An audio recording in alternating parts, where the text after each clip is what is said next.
যে আন্দোলন বাংলাদেশের মানুষ গড়ে তুলেছিল সে আন্দোলন ওই যে নজরুলের ফ্যাসিবাদী বিরোধী আন্দোলন, গণতান্ত্রিক আন্দোলন, যে আন্দোলনের সূতিকাগার শুরু করেছিলেন প্রথম বিশ্বযুদ্ধের পর, যখন আমাদের জাতীয় কবি কাজী নজরুল ইসলাম তিনি কেবল একজন বুদ্ধিজীবী হিসেবে বক্তৃতা, বিবৃতি দিয়ে অথবা কবিতা লিখে নিজের কর্তব্যকে সম্পাদন করেননি। তিনি নিজে সম্মুখ সারির যোদ্ধা হিসেবে আবির্ভূত হয়েছিলেন ফ্যাসিবাদের বিরুদ্ধে এবং অধিকার প্রতিষ্ঠার লড়াইয়ে। স্বাধীন সাংবাদিকতার যে স্বাদ আমি উপভোগ করলাম, এবং যেখানে আমি ইউএন সেক্রেটারি জেনারেলকে করিডোরে দাঁড়িয়ে প্রশ্ন করতে পারছি, ইউএস সেক্রেটারি অফ স্টেটকে প্রশ্ন করতে পারছি এবং তীর্যক প্রশ্ন করতে পারছি, এই অবস্থা দেখে আমাকে মনে হলো আমাদের জাতীয় কবি, আমাদের বিদ্রোহী কবির আমি নৃত্য পাগল ছন্দ, আমি আপনার তালে নেচে যাই, আমি মুক্ত জীবন আনন্দ।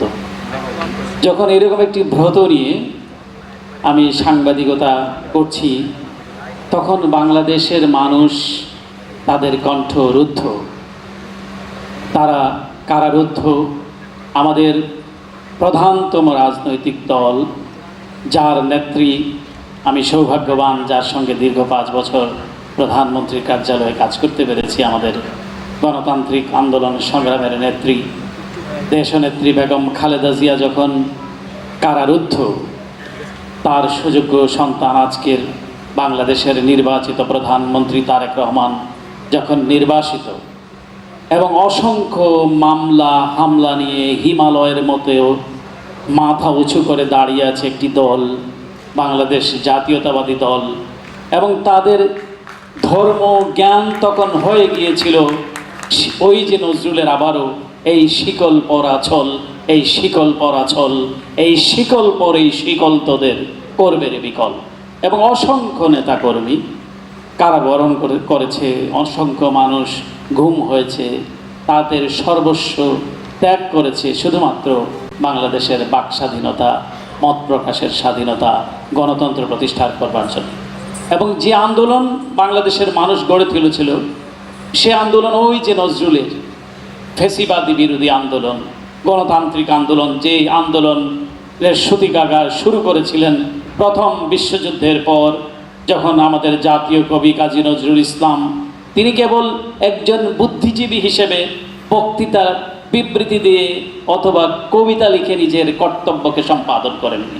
তিনি নিজে সম্মুখ সারির যোদ্ধা হিসেবে আবির্ভূত হয়েছিলেন ফ্যাসিবাদের বিরুদ্ধে এবং অধিকার প্রতিষ্ঠার লড়াইয়ে।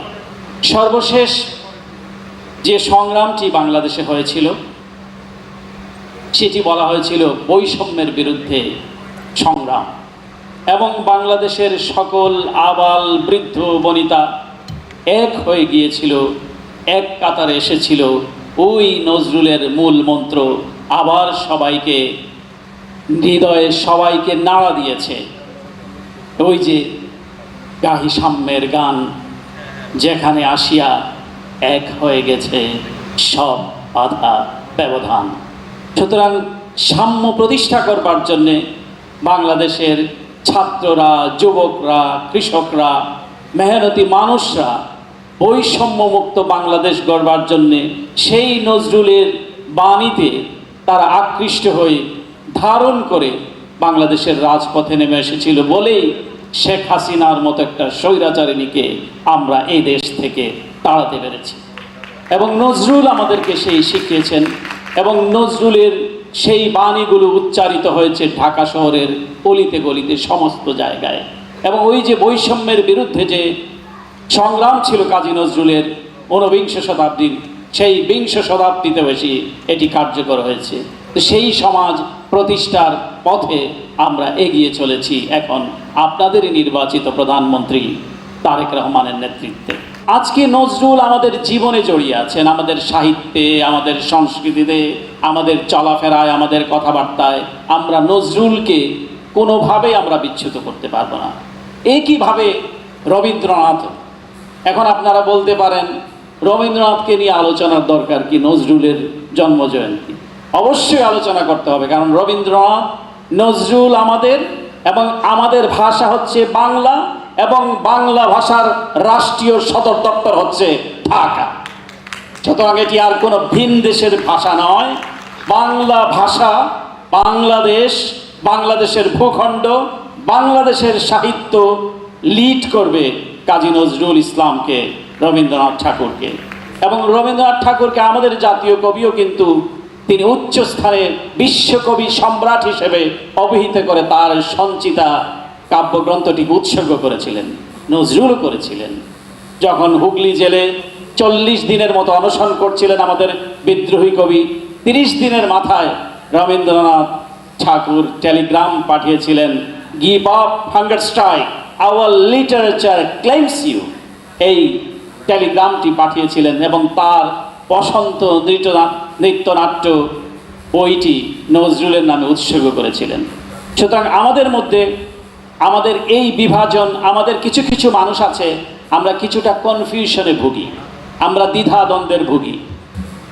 আমরা যদি এই যে আমরা আমাদের অর্জন আমরা করলাম, আমরা যে গণতন্ত্রের পথে আমরা অগ্রসর হলাম, আমরা যে একটা ফেসিবাদ মুক্ত বাংলাদেশ গড়লাম, এখানের স্টেক হোল্ডার কারা? আপনারা, এই দেশের সমগ্র জনগণ। সুতরাং আপনাদেরকেই এখন দেশ বিনির্মাণে আপনাদেরকে অগ্রসর হতে হবে।